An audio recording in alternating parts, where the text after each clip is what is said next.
आप सभी का सुपर कंसेप्ट क्लासेस में स्वागत है। और आज के इस वीडियो में मैं आप लोगों को क्लास 11th ज्योग्राफी का वेरी वेरी इंपॉर्टेंट क्वेश्चंस कराने वाला हूं, जो आपके कल के एग्जाम के लिए बहुत ही ज़्यादा इंपॉर्टेंट है। तो आप लोग वीडियो पर कंप्लीट बने रहिएगा। और अगर आप लोग हमारे चैनल पर पहली बार आए हैं तो चैनल को सब्सक्राइब करने के साथ साथ बेल के आइकन को प्रेस कर दीजिएगा।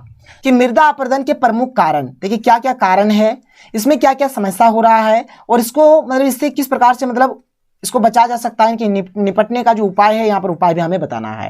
तो पहले बात करते हैं कारण। तो पेड़ पौधों के अंधाधुंध कटाई कारण, अत्यधिक पशु चराने से होता है, वनों में आग लगने से होता है, बाढ़ और आंधियां आने से, एक ही किस्म का फसल लगाने से होता है। ये सब हो गया। अब क्या क्या समस्या होता है देख लीजिए। मृदा अपरदन से मिट्टी की उपजाऊ शक्ति कम हो जाती है, जिससे फसल ना के बराबर होती है, मतलब फसल बहुत ही कम होता है। मृदा अपरदन से कृषि पर गहरा प्रभाव पड़ा है, जो कृषि है कृषि पर भी बहुत ही गहरा प्रभाव पड़ा है, जो कि यहाँ पर साफ साफ मैंने लिख दिया है। अब बात करें रोकथाम के उपाय का, तो वृक्ष रोपण करके वृक्ष हम लोग लगाएंगे अधिक से अधिक, तो इससे हमें मतलब इस चीज से बचा जा सकता है। अति पशुचारण को रोककर, जो हम लोग अधिक जो पशु चरा रहे हैं, तो अत्यधिक पशुचारण को रोककर भी इससे बचा जा सकता है। फिर आगे क्या है देखिए, कि पर्वतीय एवं पठारी क्षेत्र में सीढ़ीनुमा खेती करके, स्थानांतरित कृषि पर प्रतिबंध लगाकर, मिश्रित कृषि को बढ़ावा देकर, आम नागरिकों को जागरूक बनाकर। तो ये सब कारणों से हम लोग क्या कर सकते हैं, इसको मतलब इससे हम लोग निपट सकते हैं। यही है इसका उपाय। आगे देखिए क्वेश्चन नंबर 16 हम लोग देख लेते हैं। क्या है कि भारतीय किसान के लिए मानसून एक जुआ है, व्याख्या करें। देखिए भारतीय किसान के लिए मानसून एक जुआ है, क्योंकि जिस वर्ष मानसून अच्छा होता है उस वर्ष फसल अच्छा होता है, और जिस वर्ष मानसून अच्छा नहीं होता है उस वर्ष फसल भी अच्छा नहीं होता है। अब बात ये रहा कि सर आप लोग बोलेंगे कि ये जो प्रश्न है थोड़ा मतलब ये लॉन्ग टाइप का, इसमें हमें आंसर भी लॉन्ग टाइप का लिखना है। देखिए यहाँ पर मैंने आप लोगों को मेन चीज बता दिया। क्या मेन चीज है, कि अगर मानसून अच्छा होगा तो यहाँ पर फसल भी अच्छा होगा, अगर मानसून अच्छा नहीं होगा तो फसल भी अच्छा नहीं होगा। तो एक प्रकार का जुआ हो गया। इसको आप लोग बढ़ा चढ़ा के लिख सकते हैं कि मान के चलिए एक किसान था, ठीक है, उन्होंने लोन लिया, कर्जा लेकर मतलब खेत को मतलब जोता, फिर उसमें फसल लगाया। किसी कारण बस मान के चलिए, या तो हो सके उसमें उस साल मान के चलिए अधिक बारिश नहीं हुआ, यानी कि बारिश से नहीं हुआ, या फिर बारिश मतलब अधिक हो गया, दोनों में से कुछ भी बोल सकते हैं, यानी कि सूखा पड़ गया या फिर बाढ़ आ गया, कुछ भी बोलिए। तो इस प्रकार से हम बोल सकते जो किसान है उसका जो मतलब स्थिति बन गया, मतलब बहुत ही खराब बन गया। तो इस प्रकार से आप लोग यहाँ पर और जोड़ जाड़ के लिख सकते हैं। तो आप लोग भी थोड़ा बहुत यहाँ पर मेहनत करिएगा, आप लोग भी अपने से थोड़ा बहुत जोड़ के लिख सकते हैं। लेकिन जो मेन चीज था यहाँ पर मैंने आप लोगों को समझा दिया। इसी से आप लोग बहुत सारा जोड़ जाड़ के लिख सकते हैं। फिर हो सके आप लोग लिखिए किसान का जो फसल था, फसल सारा का सारा बर्बाद हो गया, किसान का ऐसा स्थिति आ गया कि उसको कर्जा चुकाने के लिए 1 रुपया भी पैसा नहीं है, मतलब ऐसा स्थिति बन जाता है कि वो मतलब सुसाइड कर ले, इस प्रकार का स्थिति बन गया। और ऐसा बहुत बार होता भी है। ठीक है, आगे बढ़िए।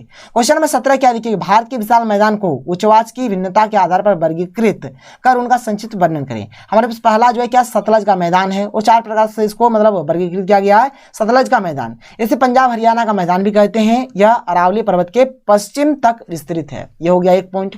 दूसरा है कि राजस्थान पूर्वी मैदान क्षेत्र, यह मैदानी भाग अरावली पर्वतमाला के पूर्व में स्थित है। यह इस मैदान का उत्तरी पूर्व भाग गंगा यमुना के मैदानी भाग से मिला हुआ है। यह हो जाएगा। 3 नंबर है गंगा का मैदान। तो गंगा का मैदान भारत का सबसे बड़ा मैदान है, इसका क्षेत्रफल 357 लाख वर्ग किलोमीटर है। 4th नंबर है ब्रह्मपुत्र का मैदान। यह मैदान हिमालय और मेघालय के पठार के बीच विस्तृत है। यह 600 किलोमीटर लंबा तथा 60 से 90 किलोमीटर चौड़ा है। नोट कर लीजिए फटाफट हर एक चीज को, क्योंकि बहुत ही ज्यादा इंपॉर्टेंट ये सब चीज है। आगे बढ़ते हैं, क्वेश्चन 18 देख लेते हैं। क्वेश्चन 18 क्या है, क्वेश्चन नंबर 18 की हिमालय अपवाद तंत्र एवं प्रायद्वीपीय अपवाद तंत्र में 5 अंतर लिखे। देखिए हमारे 5 अंतर लिखने बोला है, यानी 5 नंबर दिया जाएगा, जितना अंतर उतना नंबर। तो 5 नंबर का क्वेश्चन रहेगा 5 अंतर लिखेंगे, 2 नंबर का क्वेश्चन रहेगा 2 लिखेंगे, मतलब जितना नंबर का क्वेश्चन उतना अंतर लिखेंगे। तो हमने एक साइड में हिमालय अपवाद तंत्र लिख दिया है, एक साइड में प्रायद्वीपीय अपवाद तंत्र लिख दिया है।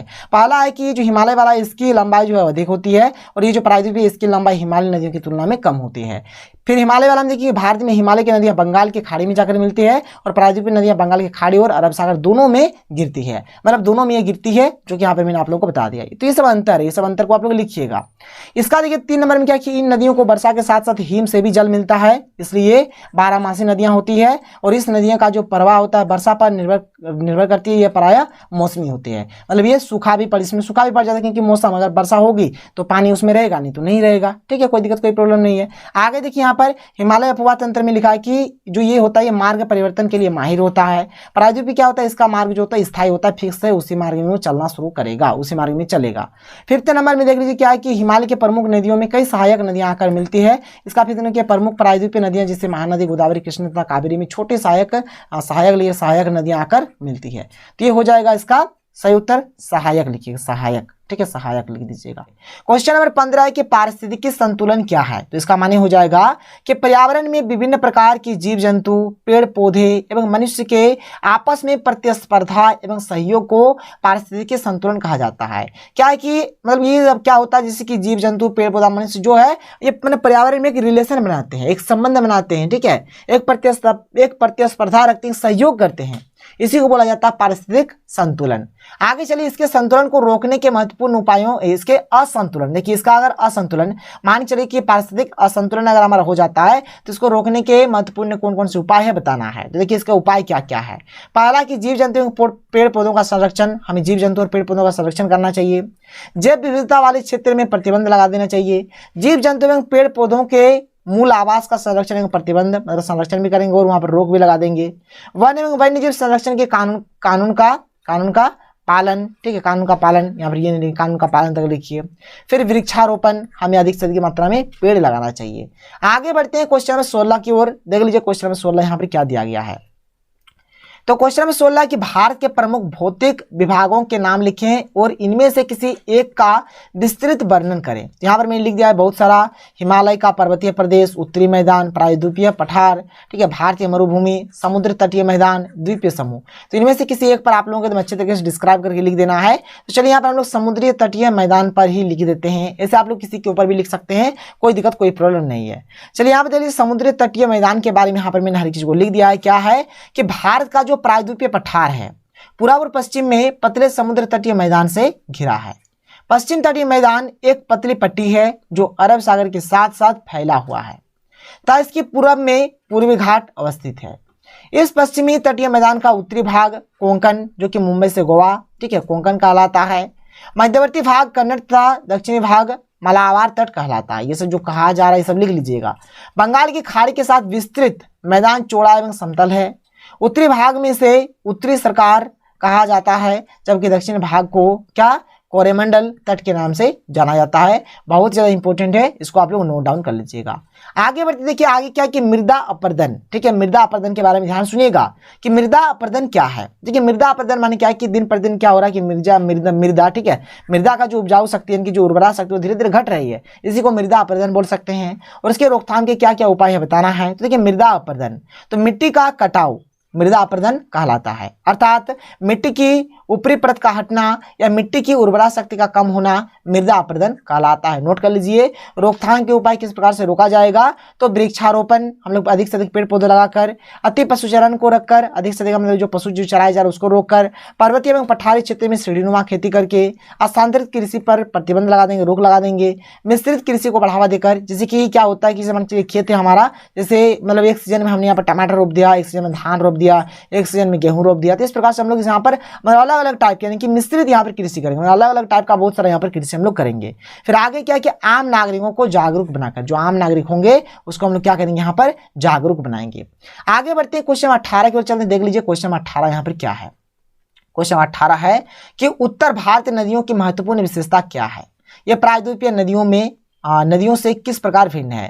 देखिए उत्तर भारतीय जो भी नदियां हैं ये मैक्सिमम जो नदी है हिमालय से मतलब जो उनका जनरेशन हुआ है, जन्म हुआ है, ठीक है। यहाँ पर इसीलिए क्या होता है कि हिमालय से जन्म हुआ इसलिए ये जो नदी का जो पानी होता है मतलब बाय चांस कभी कभार सूखता है लेकिन मैक्सिमम नहीं ही सूखता है, ठीक है। तो वही चीज यहाँ पर मैंने लिख दिया, देख लीजिए कि भारत की अधिकांश नदियां हिमालय से निकलती है, इसलिए अधिकांश नदियों में जो पानी होता है सालों भर पानी रहता है।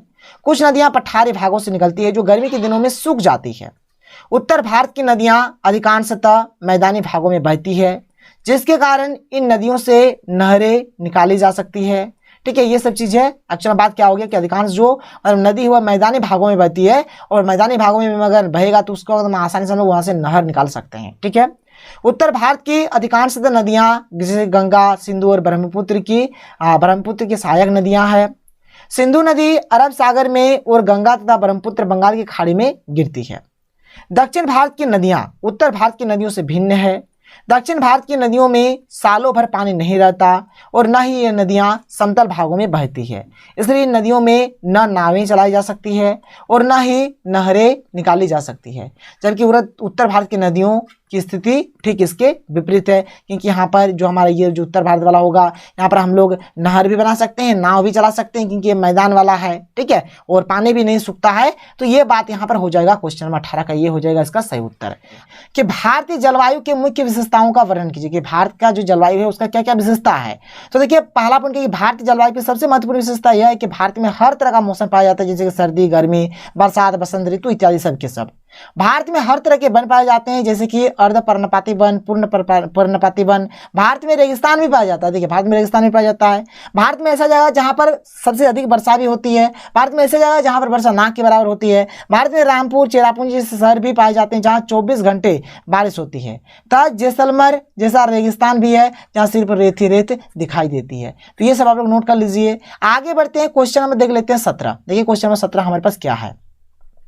तो क्वेश्चन नंबर 17 यहां पर दिया गया है कि काली मिट्टी किसे कहते हैं। सबसे पहले हमें ये एक बताना है, इसका निर्माण किस प्रकार से होता है ये बताना है, एवं विशेषता, फिर विशेषता बताना है। चलिए एक करके देखते हैं। देखिए काली मिट्टी, तो काली मिट्टी को लावा मिट्टी भी कहते हैं, क्योंकि यह दक्कन ट्रैप के लावा चट्टानों के टूटने फूटने से बनती है, ये हो जाएगा। काली मिट्टी को रेगुर मिट्टी भी कहा जाता है, इसमें नाइट्रोजन, पोटास, ह्यूमस की कमी होती है, इसमें कपास की खेती ज्यादा होती है। ये हो गया काली मिट्टी का थोड़ा डेफिनेशन। निर्माण देखिए तो काली मिट्टी का जो निर्माण है ज्वालामुखी के उद्गार के कारण बेसाल्ट चट्टान के निर्माण होने से हुई। बेसाल्ट के टूटने से काली मिट्टी का निर्माण होता है। आप लोग देख लीजिए, फिर नीचे यहाँ पर क्या दिया गया आप लोग देख सकते हैं, यहाँ पर निर्माण होता है, जो कि मैंने आप लोगों को बता दिया। दक्षिण भारत में काली मिट्टी को रेगुर या फिर रेगुड़ इस प्रकार से लिखा जाता कहते हैं, और केरल में जो काली मिट्टी लिख दीजिए, काली मिट्टी को सालिक कहा जाता है। विशेषता देखिए क्या है कि काली मिट्टी में नाइट्रोजन, पोटास, ह्यूमस की कमी होती है। काली मिट्टी में कपास की खेती ज्यादा होती है। काली मिट्टी बहुत जल्दी चिपचिपी हो जाती है, सूखने पर इसमें दरारें पड़ जाती है। इस मिट्टी में नमी को क्या रोक रखने की जो शक्ति है, इसलिए वर्षा कम होने पर भी सिंचाई की आवश्यकता नहीं होती। तो ये सब इसका यहाँ पर विशेषता हो जाएगा, या फिर आप जो भी बोल सकते हैं उपयोगिता वगैरह जो भी बोलेंगे। आगे बढ़ते हैं, क्वेश्चन 18 देख लेते हैं। देख लीजिए क्वेश्चन 18 हमारे पास क्या है। तो क्वेश्चन 18 हमारे पास है कि महासागरीय लवणता को प्रभावित करने वाले कारकों का वर्णन कीजिए। देखिए इसका उत्तर पहले जान लेते हैं कि महासागरीय लवणता क्या होता है। तो सागरीय जल के भार एवं उसमें घुले हुए पदार्थों के भार के अनुपात को सागरीय लवणता कहते हैं, ठीक है। सागरीय जल का जो भार होगा और उसमें घुले हुए पदार्थों का जो भार होगा, ठीक है, और उन दोनों के अनुपात को सागरीय लवणता हम लोग कहेंगे। सागरीय लवणता को प्रति 1000 ग्राम जल में उपस्थित लवण के मात्रा के प्रतिशत के रूप में दर्शाया जाता है। जैसे 30% का अर्थ है 30 ग्राम प्रति 1000 ग्राम, ठीक है। महासागर लवणता को प्रभावित करने वाले कारक तो तापमान हो गया, वाष्पीकरण की दर हो गया, वर्षा की मात्रा हो गया, नदियों का गिरना हो गया, बर्फ का पिघलना हो गया, समुद्री जलधाराएं हो गया, पवन हो गया। और यहाँ पर नीचे और देख लीजिए 1-2 पॉइंट मैंने लिख दिया ताकि यहाँ पर अच्छा से आंसर हमारा बन जाए। यहाँ पर पहला जो है क्या है देख लीजिए कि महासागरों की सतह के जल की लवणता मुख्यतः वाष्पीकरण एवं वर्षण पर निर्भर करती है। इसका जो यहाँ पर लवणता है वाष्पीकरण यानी कि भाप पर, वर्षण यानी कि वर्षा, ये 2 चीज पर निर्भर करता है। फिर आगे देखिए जो हमारे पास जो अगला पॉइंट है क्या है कि तटीय क्षेत्रों में सतह के जल की लवणता नदियों के द्वारा लाए गए ताजे जल के द्वारा तथा ध्रुवीय क्षेत्रों में बर्फ के जमने में पिघलने की क्रिया से सबसे अधिक प्रभावित होती है। तो ये हो जाएगा इसका बिल्कुल सिंपल और सरल हमारा उत्तर।